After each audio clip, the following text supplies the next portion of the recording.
চট্টগ্রামে জাতীয় পতাকা অবমাননার অভিযোগে রাষ্ট্রদ্রোহ মামলায় সম্মিলিত সনাতনী জাগরণ জোটের মুখপাত্র চিন্ময় কৃষ্ণ দাসকে ফাঁসির আদেশ দিয়েছেন আদালত।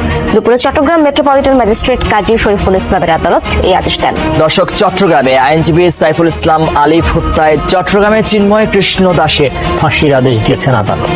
শুধুমাত্র আদালতের আদেশ পর্যন্তই নয়, বরং চিন্ময়কে দ্রুতই ফাঁসি দেওয়া হচ্ছে। এবং কেন ফাঁসি দেওয়া হচ্ছে এবং এই অন্তর্বর্তীকালীন সরকার সর্বপ্রথম যাকে ফাঁসি দিয়ে বিচার কার্য শুরু করতে যাচ্ছে সেটা হচ্ছে চিন্ময় কৃষ্ণ প্রভু। কোনোভাবেই চিন্ময় কৃষ্ণ দাসকে ক্ষমা করা হবে না।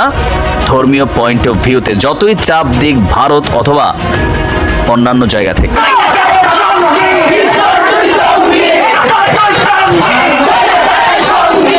তারা ডেফিনেটলি একটা পলিটিক্যাল অ্যাসেট হিসেবে বাংলাদেশে কাজ করছে, পলিটিক্যাল এজেন্ডা বাস্তবায়নের জন্য কাজ করছে, যার কারণেই জুলাই আগস্টের পর থেকে দেখছি ইসকন বিভিন্নভাবে হিন্দু ধর্মের কাজ ফেরার চেষ্টা করছে, হিন্দু ধর্মের মানুষজনকে উস্কে দেওয়ার চেষ্টা করছে। ইসকনের নেতা চিন্ময় কুমার দাসকে কেন্দ্র করে আজ কয়েকদিন ধরে ঢাকা সহ সারা বাংলাদেশে উত্তপ্ত করে তুলেছেন চিন্ময় কুমার দাসের অনুসারী হিন্দু সম্প্রদায়। গত কয়েকদিন আগে আইনজীবী সাইফুল ইসলামকে হত্যা করার পর চিন্ময় কুমার দাসের ইস্যু অনেক বড় রূপ ধারণ করেছে, যার ফলে ইসকনের নিষিদ্ধ ও চিন্ময় কুমার দাসের ফাঁসির দাবিতে উত্তপ্ত করে তুলেছেন বাংলাদেশের রাজনৈতিক দলগুলো সহ ও বৈষম্য বিরোধী ছাত্র আন্দোলন। যেভাবে হত্যা করা হয়েছে সেটি হচ্ছে হিন্দুত্ববাদী উগ্রবাদিতার যে প্রকাশ, এই উগ্রবাদিতার বহিঃপ্রকাশ ঘটেছে। তাদের বিচার করতে হবে, ইসকনকে এই উগ্রবাদিতা ছড়ানোর জন্য নিষিদ্ধ করতে হবে। যারা মাসের 30 দিনের 25 দিন দেহটা নিয়ে বাংলাদেশে বসে থাকে আর বাকি 5 দিন মনটা নিয়ে ভারতে যায়, সেখানে চক্রান্ত করে এবং সেই চক্রান্তের এক্সিকিউশন এই বাংলাদেশে এসে ঘটায়, সে সকল উগ্রবাদী হিন্দুদেরকে প্রতিহত করার জন্য আমাদের মনে বিন্দুমাত্র সহানুভূতি থাকবে না। আইনজীবীকে হত্যা করে ইসকন নিষিদ্ধ করা হয়েছে, অবশেষে চিন্ময়কে ফাঁসির কাস্টে ঝুলানো হবে এরকমই হাইকোর্ট নির্দেশ দিয়েছে। প্রিয় দর্শক, এদিকে ভারত কিন্তু খেপে গিয়েছে, বাংলাদেশের সাথে যুদ্ধের ঘোষণা দিতে চলেছে। বিস্তারিত আপনারা আজকের ভিডিওটি দেখলেই কিন্তু বুঝতে পারবেন কতটা গুরুত্বপূর্ণ আজকের নিউজটা হতে চলেছে।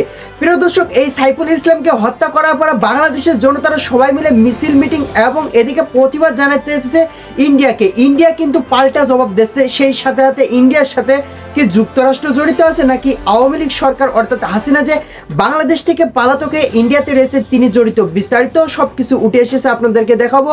যারা এই ধরনের নিউজ লাইভ দেখতে ভালোবাসেন, দেরি না করে এই চ্যানেলটি সাবস্ক্রাইব করে বেল আইকনটি অল করে দেবেন, তাহলে দেশের সকল আপডেট খবর, রাজনৈতিক খবরগুলো সবার আগে এক ভিডিওর মাধ্যমে আপনি কিন্তু দেখতে পারবেন। প্রিয় দর্শক, এখন একটি কথা বলে আপনাদেরকে জানেন যে এই যে চিন্ময় কুমার দাস, একে কারাগারে আটকা করে রাখা হয়েছে। ইন্ডিয়া কিন্তু খেপে গিয়েছে যে তাকে মিথ্যা অপবাদে তাকে আটকিয়ে রাখা হয়েছে। যখন তখন ডক্টর ইউনূস সাহেবের নামে মামলা হইতে পারে আন্তর্জাতিক কায়দায়। আজকে কিন্তু বাংলাদেশে এমন একটি বিভেদ সৃষ্টি হয়েছে, অর্থাৎ যখন তখন নাকি বলে গেরিলা পদ্ধতিতে ঢাকা দখল করবে আওয়ামী লীগের নেতা কর্মীরা। এরকমই খেলা খেলেছে হাসিনা, বাংলাদেশ থেকে পালাতক সেই হাসিনা ইন্ডিয়া থেকে এরকম কল রেকর্ড করতেছে, যখন তখন উস্কানিমূলক এক এক বার্তা দিচ্ছে। প্রিয় দর্শক, তাহলে হাসিনাকে কি করা হইতে পারে, হাসিনাকে কবে বাংলাদেশে নিয়ে আসতে পারে? ডক্টর ইউনূস সাহেব এক ভিডিওতে তিনি প্রকাশ করেছেন, বার্তা দিয়েছেন যে যখন তখন হাসিনাকে বাংলাদেশে নিয়ে এসে বিচার করা হইবে, তারপরে বাংলাদেশের নির্বাচন শুরু হবে। প্রিয় দর্শক, জুলাই হত্যাকাণ্ডে যারা আর কি দোষ করেছিল তাদেরকে অবশ্যই শাস্তি প্রয়োগ করা হবে, সেই সাথে সাথে হাসিনাকেও শাস্তির ব্যবস্থা করা হবে। দর্শক, তাহলে এত সময় শুনলেন আপনারা সংবাদ, যাদেরকে ভালো লাগছে অল্প টাইমের ভিতরে কিছু সংবাদ জানতে পারছেন, চ্যানেলটি সাবস্ক্রাইব করে আমাদের সাথে থাকবেন। তাহলে সবাই ভালো থাকবেন, সুস্থ থাকবেন, দেখা হবে পরবর্তী দেশের কোনো খবর অথবা নিউজ নিয়ে।